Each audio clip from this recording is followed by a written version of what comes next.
from Krakow, going to like the corridor thing, Yeah. and then I mean, turn maybe left. the TA will be tired and he'll be like, okay, I'll Maybe maybe one just hundred. going 3, 3, 4. Alright. Hello. Welcome back. No, thank no, you no, for no. thank you all for Yeah, like attending straight Ops up Lecture for 2 most people. for me here. How's everybody's week been? It's been okay. Okay. Halloween. How was Halloween? Anyone do Halloween anything? weekend? Any partying? A little bit of partying, no? I had a midterm. Okay. Please sign in if you haven't done so. You're walking to the If the projector isn't working, there is a link. I don't remember the link. I can find the link. Does anyone need the link? Okay.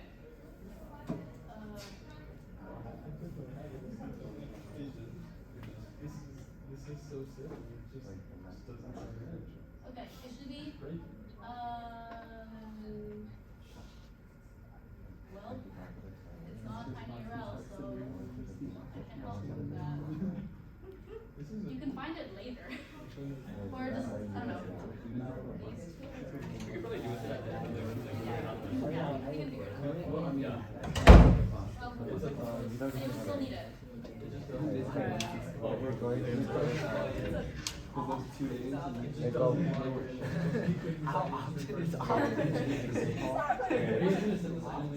Yeah. I mean, it'll be still on the slides. Just access the slides. Yeah, it's just it's playing a game. Okay. Well, have fun with it. I hate Thankfully, no learning. But I was so pissed about the previous Yeah. So I checked the. I searched. Okay, starting now. So, welcome to Ops Lecture 2. Thank you very much for coming, and for if you came to the work session last week, thank you also for coming to that. That was a great success. So we'll get started now. So, welcome back. So, first we have a very short agenda, some reminders, some announcements, and then we have lecture, as usual. So, reminders. Project 1 was due yesterday, last night at 11:59. If you haven't gotten that in, that is okay, kind of. If you ask for an extension and you haven't completed it, if you ask for an extension, you're good because we gave you the extension. But if you haven't asked for an extension, you haven't completed it, please still complete it because even though you won't receive full credit, as in like all the money back for that project, you'll receive half of it. And you know, half is better than nothing. But yeah, please still finish project 1 even if you haven't done so far. You won't be penalized completely. And then if you haven't submitted your deposit, that's a larger problem because they were officially due last night, according to the treasurer of IEEE, and that's a harder deadline. So if you haven't done that, please message me if you have, or one of us. And if you've already messaged one of us, then we're good probably. Same with contract and ops box. You know who you are probably. And then lastly, project 2 is going to be released after the next lecture. So we have this lecture, we have a different event next week, and we have another lecture the week after that. Then it's going to be released. So for the next couple weeks, you have nothing to do besides come to events, so you're chilling. That being said, by the way, we had a pretty high completion rate so far for Project 1, so thank you all. Yeah, I hope you enjoy and stay tuned. Yes. Okay, and next week is our very first Power Ops. So this is a program that happens once a quarter for Ops. In addition to our normal lectures, we have a kind of, I guess, half lecture, half work session, half doing new things in the IEEE lab. So what you're going to do is going to come over to the IEEE lab around 6, I think. Yep, 6. And then it's going to be a very short lecture, and then you're just going to dive into a small project right there. So it's kind of a more compact, but also a lot of learning in a very short time frame that'll allow you to learn extra things for Ops. But a quick note is that, one, there's nothing like, you don't have to like turn in the project you do there, so it's not really required in that sense, but I still highly recommend that you go because it's a fun time. It's a very low commitment. You just show up, do some things for an hour and a half, and you're gone. And most importantly, we'll be having food. So, if you want some cookies, we'll we'll have cookies.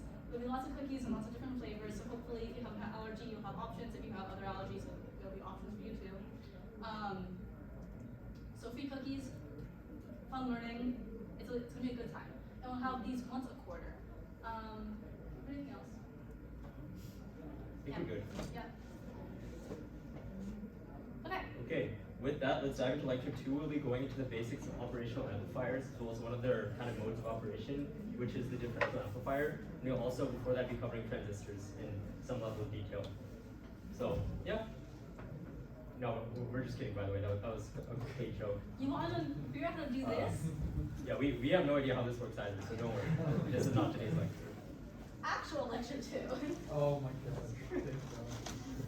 Okay, so lecture 2 is going to be more circuits and schematics. It's going to be everything you need for project 2, and we're going to be using a lot throughout the whole year. So chapter 1 is understanding circuits, 2 is using circuit schematics, and lastly, all about EMX. So, chapter 1, understanding circuits. We're going to be going over circuit characteristics, common circuit elements, and nodes and junctions. So, first part about circuit characteristics is just basically what is a circuit? What is the state that it's in? And so there are 3 general ways you can characterize a circuit, whether it's open, closed, or shorted.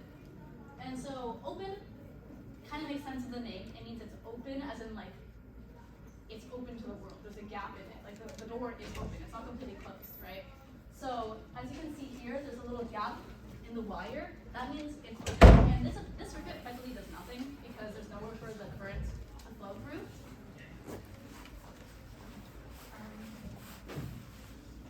Yeah, so that's what an open circuit does. You don't want these because they won't do anything for you. It's just not going to do anything. A closed circuit is just generally what you want for a circuit. It's just, you know, everything is connected as it should. All the voltage starts at the battery, and as it goes around the circuit, the voltage drops, and at the end of at the negative side of the battery, you're going to be back at 0 volts, and then the loop goes around again and again. And so that's all fine and good. You want that. And then lastly, we have a short circuit. There's a fire emoji because that's when bad things usually happen. So a short circuit is when there is basically a circuit component is bypassed. That's like the easiest way to conceptually think about it. So in this example, you see there's a resistor at the top of this circuit schematic. But there's also a wire right here. And so when the voltage starts at this battery, the current is flowing through the wire at the top and then to the right, and it gets to the where it can go in two different paths, right? Either down or to the right. And what current does is that, what it does is that it wants to take the path of least resistance. And so what that just basically means is that an easier path for it to traverse. And so resistor, as in the name, it resists. So when it sees these 2 different paths, it's going to want to go down the wire that's vertical rather than go right. And so it's just going to go, the current is going to go down this wire and then back to the battery, which in this situation doesn't really affect us. It's just fine. But let's say, for example, as we learned in the last lecture, is that you know how when you have an LED, you need to put a resistor in front of it so that the voltage is proportionally dropped, so that when the amount of voltage that it gets to the LED isn't too high that it burns out the LED, right? So let's say, for example, there is an LED right here. This would be a problem because instead of going through the resistor, which would have a specific voltage drop that would make it so that the LED wouldn't burn out, all of the voltage from the battery would just go straight to the LED, and then there's a high possibility it would just explode, you know? And you don't want that. So these are the 3 main ways you can characterize circuits, and you generally just want the one in the middle. Left one isn't necessarily harmful, but it doesn't do anything, and the right one can be sometimes very problematic. Okay, now we have some common elements. So a circuit schematic is just these diagrams that we've been showing you. It's basically just a bunch of circuit components, and then you have wires connecting them. So let's sit over here. Or you can stand there if you want.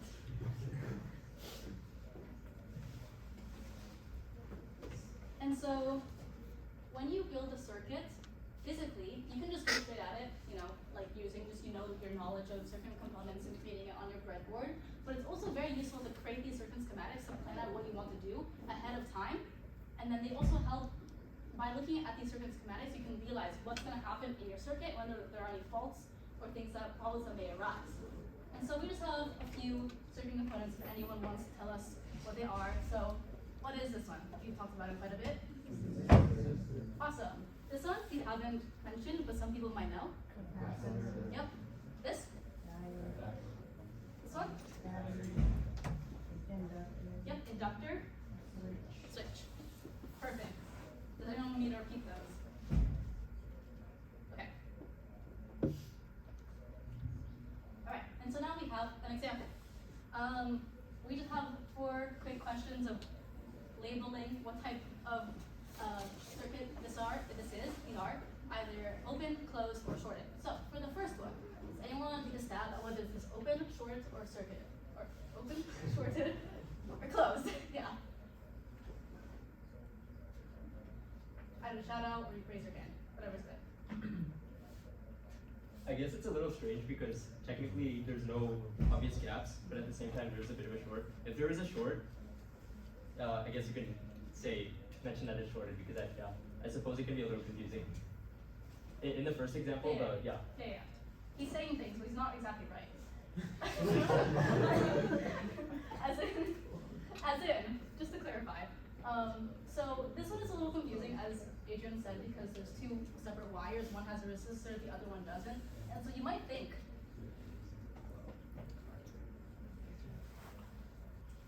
I'm so sorry, I mixed it up with a different example. Yeah, he's right. I'm so sorry.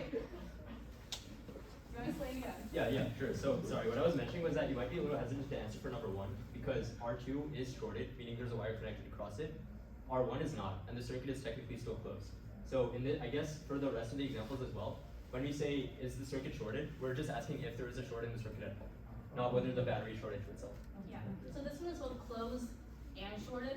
Like, everything is connected as it should be, but there's still a short because when the current gets to the part above R2, as you can see, it's going to choose to bypass the wire with R2 and go on the wire on the right because it doesn't want to go to the path with more resistance, if that makes sense.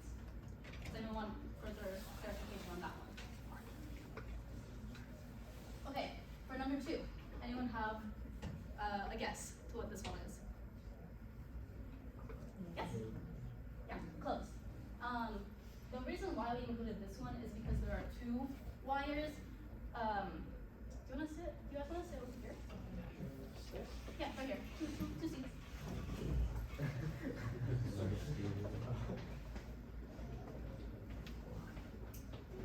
Sorry.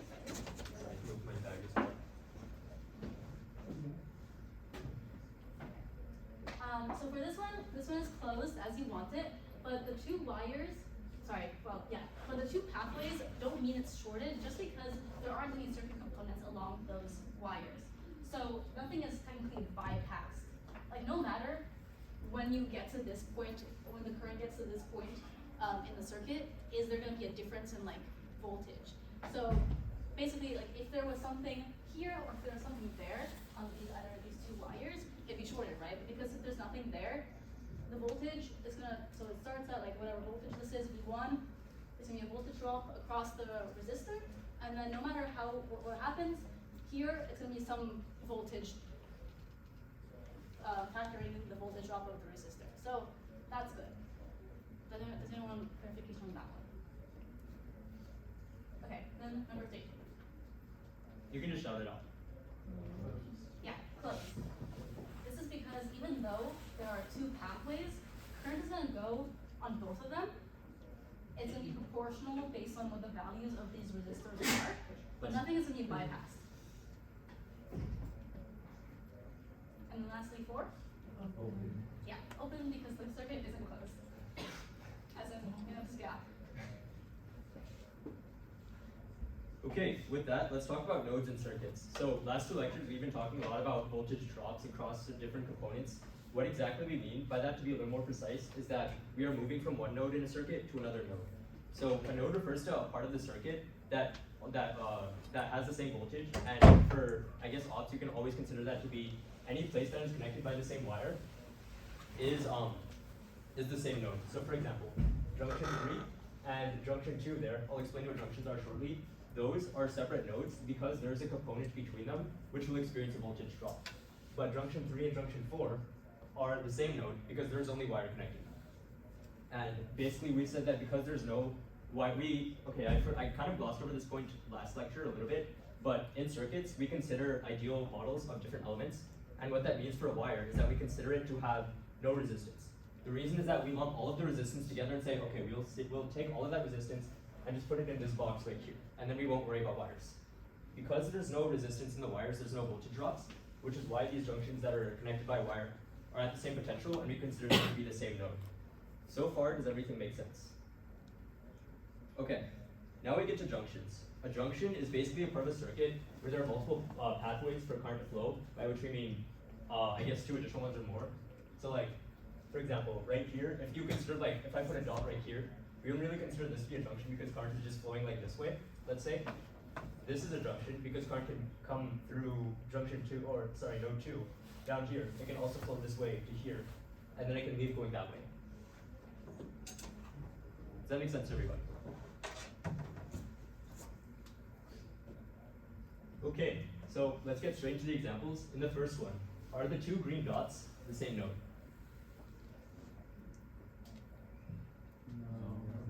Good. And the reason? Good. Yes, they are not at the same voltage. There is a resistor sitting between them that will cause a voltage drop across them. Now, there's this pink wire suspiciously hanging out over here. We attach that to the circuit here. Now are the green dots the same node? Yes. And the reason is because, would someone like to explain why? Yes, very good. This resistor is shorted. This point and that point are connected by a wire. There's no voltage drop across the path. So just to repeat that again, because there's a path of less resistance, no resistor, the current is going to go this way, and then because there's no component there, there'll be no voltage drop, so these 2 points will have the same voltage.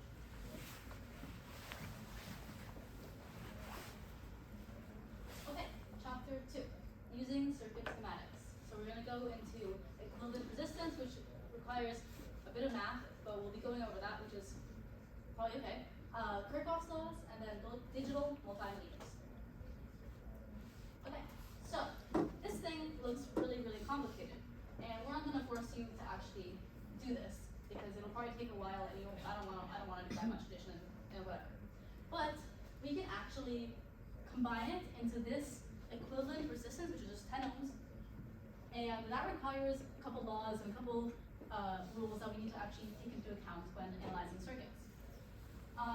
So we can make things that look a lot more complicated and do different things. So when we have resistors in series, we can simply add their resistance together. What I mean by resistors in series is that when you go along the line, the resistors are just one after the other. As in, the current has no option but to go through each one sequentially, if that makes sense. So the current, there's no other pathway for current to go, so it just goes R1, R2, R3, R4. And so the equivalent resistance of this entire line of resistors would just be all of their resistances added together.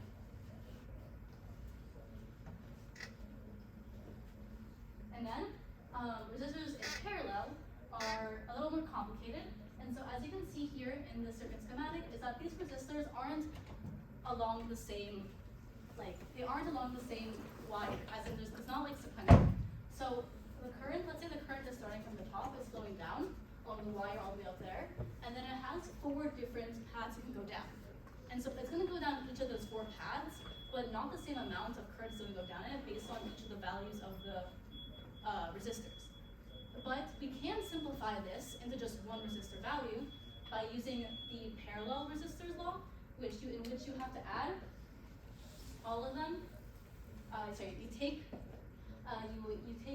the reciprocal of each resistance value, adding them together, and then take the reciprocal of that.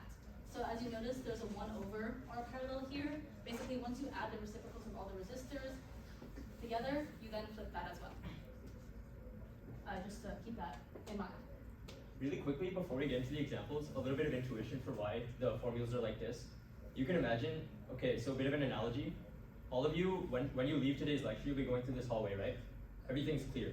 If I set up a little blockade with a little gap, you can see the less of you will be able to get out at any given time. If I set up multiple of those blockades, that corresponds to putting multiple resistors in series, and at each one, you'll be kind of less and less people will emerge from the other side faster, as opposed to if the hallway was completely clear. Now, for resistors in parallel, when all of you leave this room, there are two doors here. If I block that one, then I guess all of you will have to stem through this door here. Now if I open both of them, some of you will go through that one and some of you will go through that one. But you can also see that the net rate at which you leave the room will be greater than if we had either of the two doors open, but not both. Does that kind of make sense? That is why current splits between branches with multiple resistors in parallel. And then one more thing to think about is that the voltage drop across any of these resistors, basically the difference between the voltage before you go through any of the resistors and then the voltage here is going to be the same for all of them. Does anyone know why?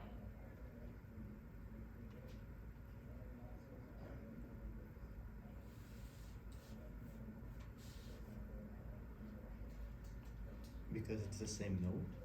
Yes. Perfect.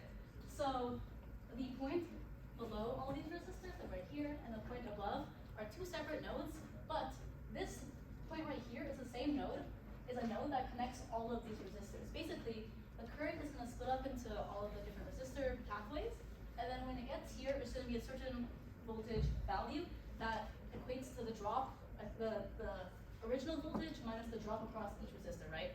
Well, depending on, yeah. But essentially, this wire here is going to be all the same potential, and so that's why like they're the same node, and then thus the voltage drop across any of them will be considered the same. But that isn't to say that each resistor causes the same like amount of voltage to be dropped, if that makes sense. I guess, okay, I feel like the wording is a little confusing. We're not saying the voltage drop across an individual resistor, we're saying the difference in voltage between like the point here at the bottom and the point at the top. Like after you go through all of them. Yeah. Okay. Math. So do I have one here? Or just that one? No, just that one. The other two are small enough that I didn't feel we had to draw them. Okay. So for the first one, we start at A or B. Well, it doesn't really matter. We start at one of the points A. We go through. Current flows through both of these resistors, and then it gets to point B. And so we can simplify this to an equivalent resistance. Does anyone remember how they could? And so I'll explain.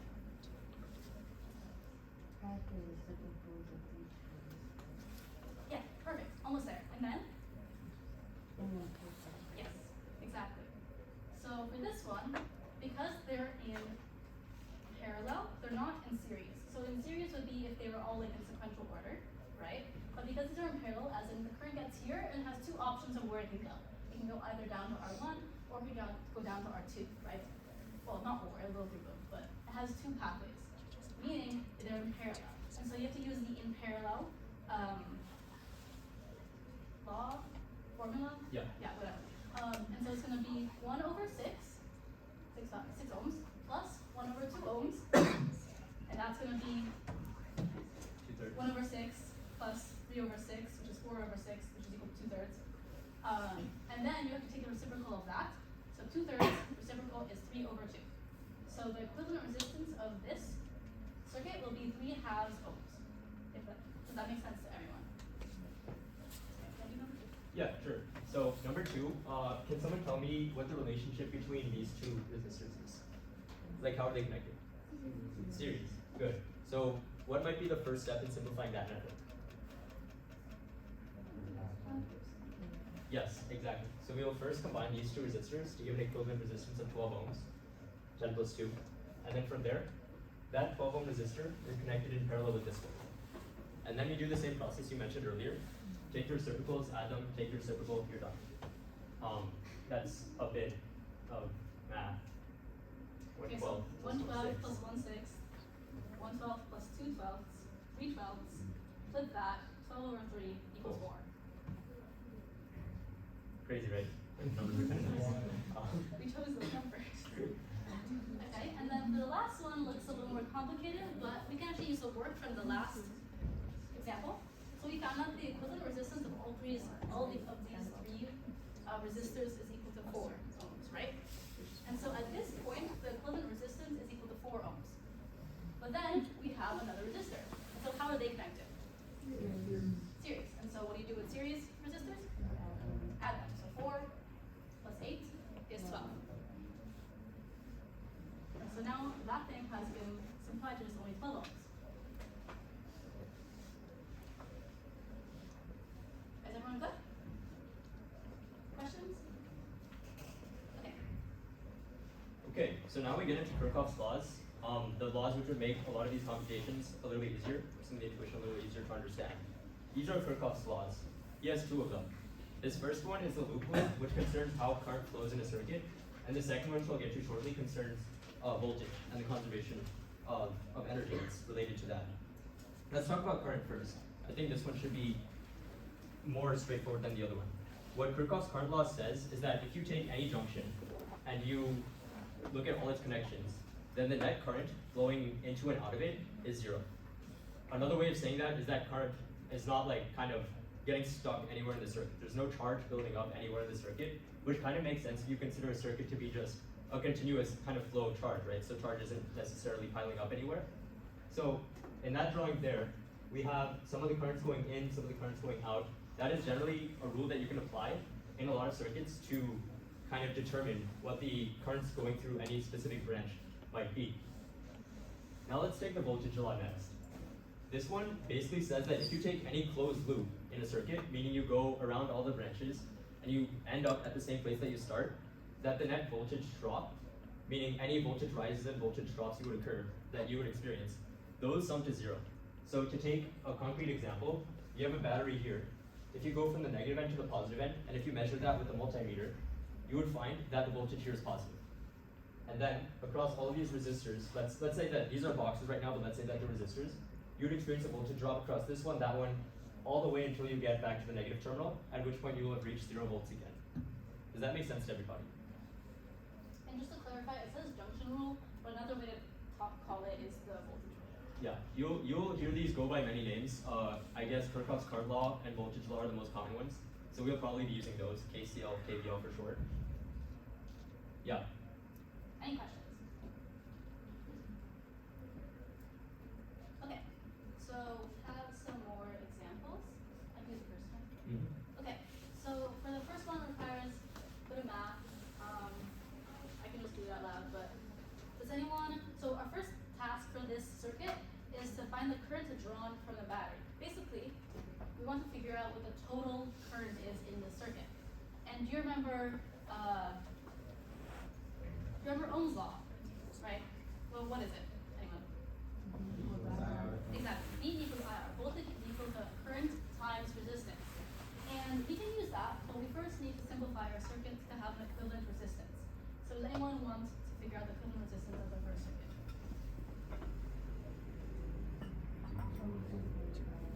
Yes, exactly. So what that op student said is 22.5 kilo ohms, just specifically because you can see the K. They're all in series, they're all in sequential order, so you just add the separate resistances together. And so we know that the equivalent resistance of this entire circuit is 22.5 kilo ohms. And we know that the voltage value of the battery is 45 volts, meaning that you start at 45 volts at the positive terminal, and by the time you come back to the negative terminal, you want to be back at 0 before you gain 45 again. Right? So we know that the equivalent resistance is 22.5 kilo ohms, we know 45 volts, and so does anyone want to do the math of what is the current?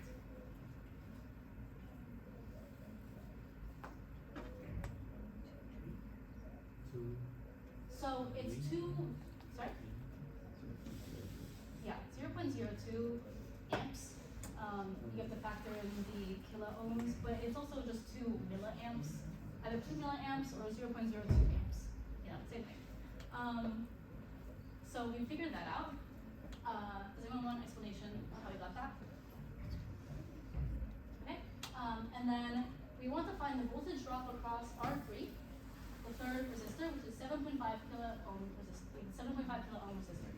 And so what we mean by voltage drop is, right, when we go through the circuit, so the first resistor, there's gonna be a voltage drop. You know, how much voltage does like the resistor like eat, kind of, in a way. Then there's the 10 ohm one, 10 kilo ohm, and then the 7.5 kilo ohm one. And so we don't need to think about the first two in order to figure out the last one. All we know is that the amount of current going through it is 2 milliamps, as we just calculated, and that we start with 4.5 volts. And so knowing those two values, 2 milliamps, 4.5, sorry. Knowing the resistor value, 7.5 kilo ohms and 2 milliamps, we can calculate the voltage drop that it's going to eat, using again Ohm's law. So I'm not gonna force anyone to do the math, but basically, so we have V equals IR. We want to calculate it for V, so we're just doing I times R. I is 0.002, and then R is 7,500 ohms, and then 0.002 times 7,500 ohms is going to be, sorry? 15. Yeah. Yes, 15. That's going to be 15 volts. Thank you. 15 volts. Does that make sense?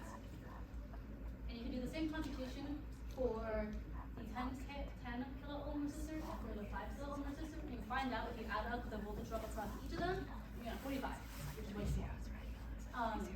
And I guess one way to think about it, if you want to do it like a little more simply, like kind of a hack, is that if they're in series, it's very simple like this. The amount of voltage drop across each resistor is going to be proportional. So 7.5. So like if we have a total of 22.5 kilo ohms, 7.5 kilo ohms out of 22.5 kilo ohms is 1/3. And if you notice that 15 volts is 1/3 of 45. Does that make sense?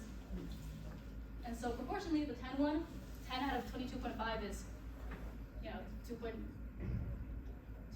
of 22.5, now, you get what I'm saying, right? To make quantitative of what Laura just mentioned, the hack refers to the fact that we are considering the circuit above to be what we call a voltage divider. It's kind of in the name, it divides the voltage across each of the 3 resistors.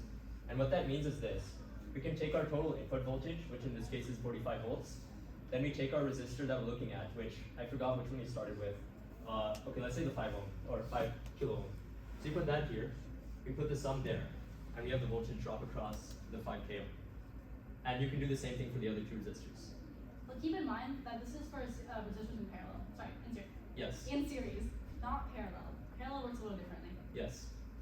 But there is a similar hack, but we won't get into that. Okay. Okay. Sorry. Yes, that's it. Okay. Example 2. So here we want to find the values of each of the currents flowing through the branch, and then we want to find the voltage drop across the 5 ohm resistor. Would anyone like to take a stab at what the approach might be for, let's say, just getting I1? Or okay, let's simplify the circuit first. How would we go about simplifying the circuit?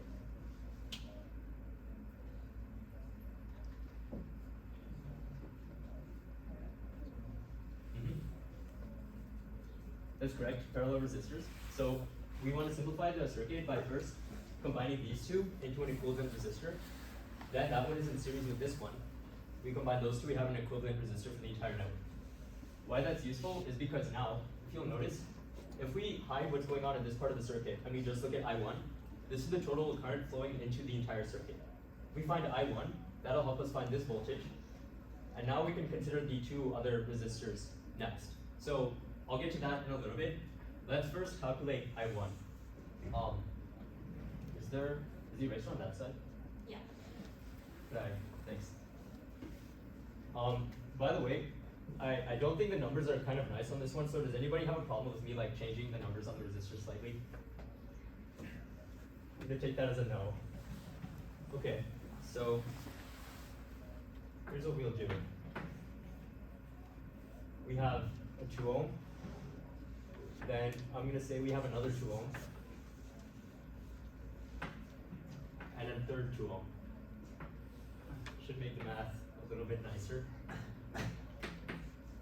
So the way we simplify this is we take the reciprocal trig. This becomes 1 ohm. No, wait, actually, hold on. I'm gonna change the numbers again. I'm gonna make this one 4, and this one also 4. Now, there's another little handy trick, which is that if you have two of the same resistors in parallel, the equivalent resistance is just half. So, half of either of these two values becomes a 2 ohm resistor. Or if you want to, I can just say the math. 1/4 plus 1/4 is 1/2, flip it, 2. Okay, so now, crazily enough, we have a 2 ohm resistor in series with another 2 ohm resistor. That gives us a 4 ohm resistor. Or move that one and say that that's this one here. Now we're looking for I1, which hasn't changed. This is just sitting right here. And using Ohm's law, we have V equals I times R. And so we have that I is 1 amp. So we found I1. Step 1 is done. So now let's go back to our original circuit. Right? So we have 2. Oh, and just to like explain why we know that that one is specifically I1 is because current, like it starts out here, or we say it starts out. It can start out different places within like the components, but because there's only one battery starting out here, so all the electrons are moving, fish moving, and then as they go through and basically like in terms of voltage, voltage changes as it goes over components that have a voltage drop.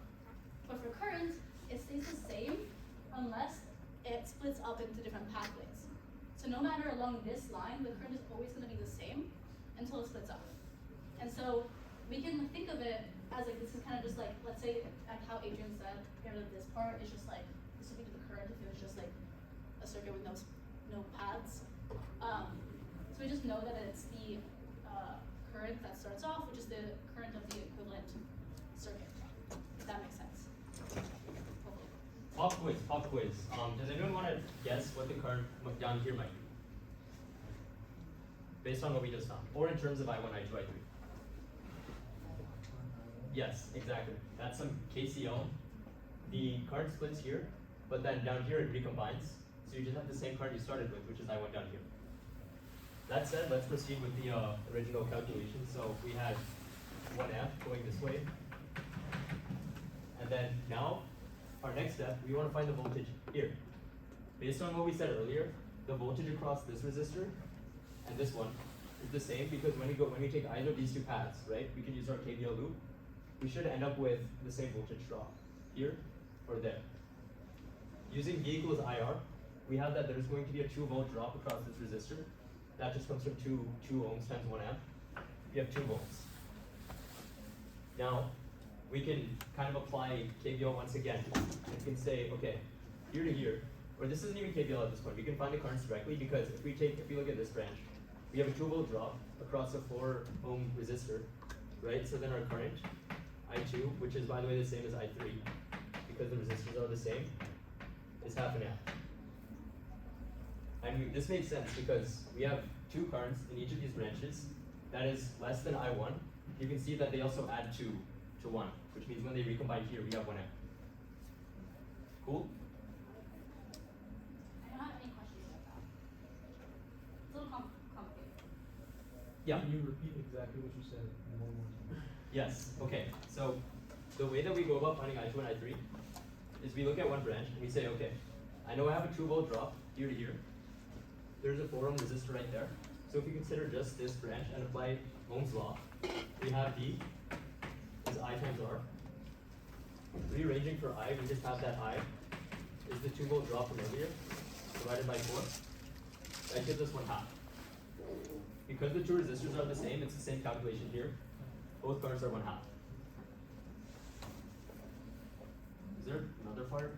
Voltage drop across the We just did 4? that. Yeah. Yeah. Okay.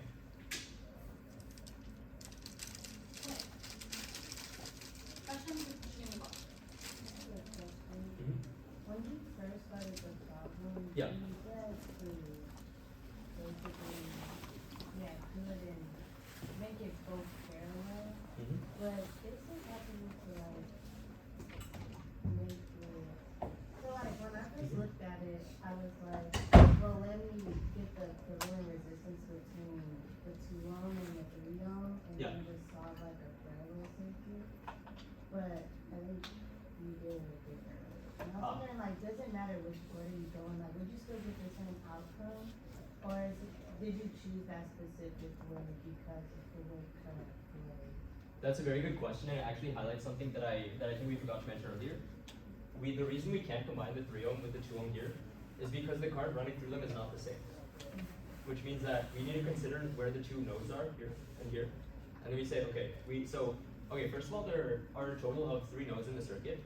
We have 1 there, 1 here, and 1 here.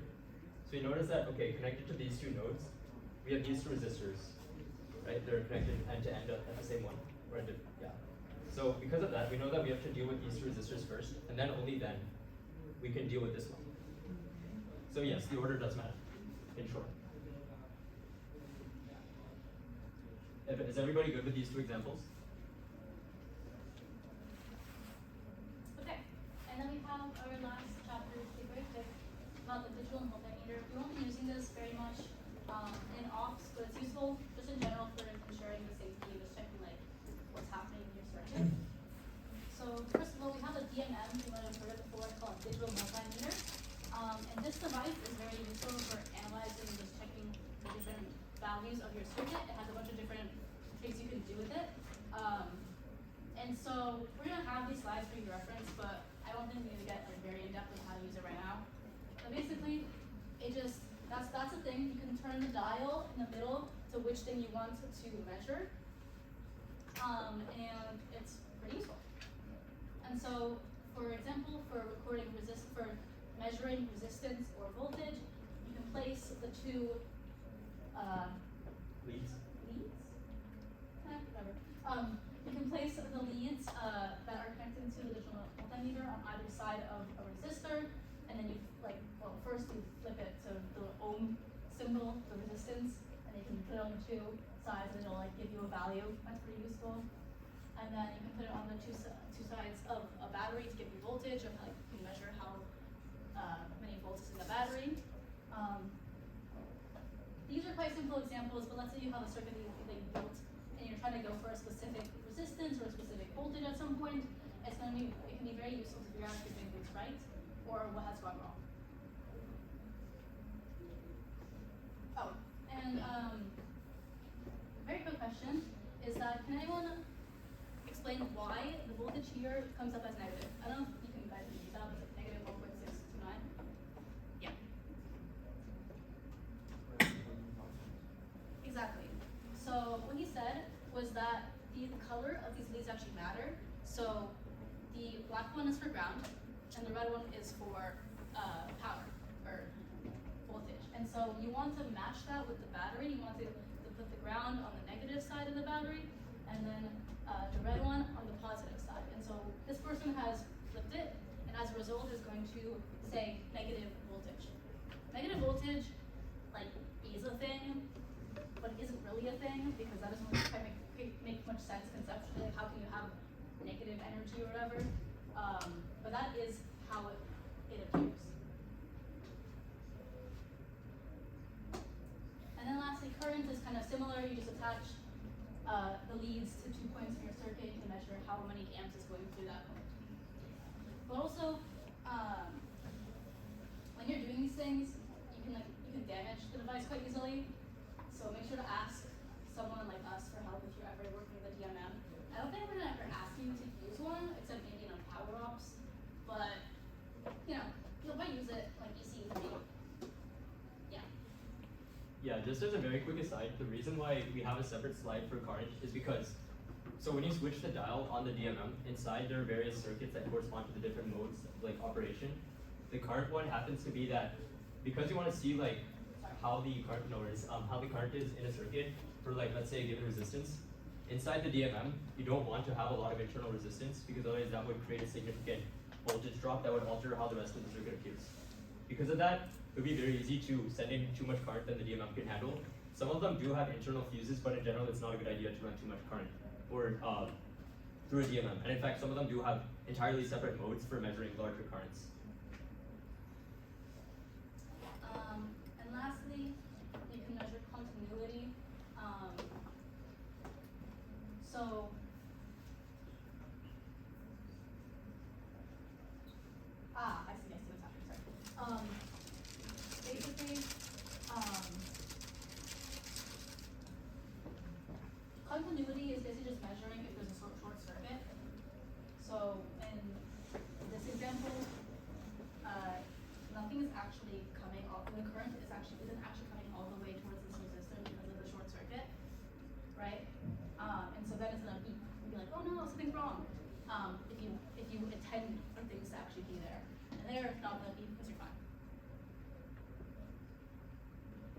And that's it. That is lecture 2.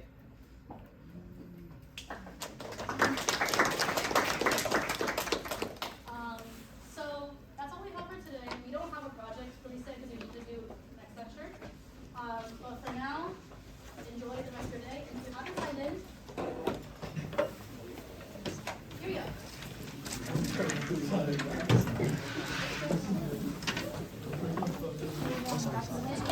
Any questions? Anything you want to discuss?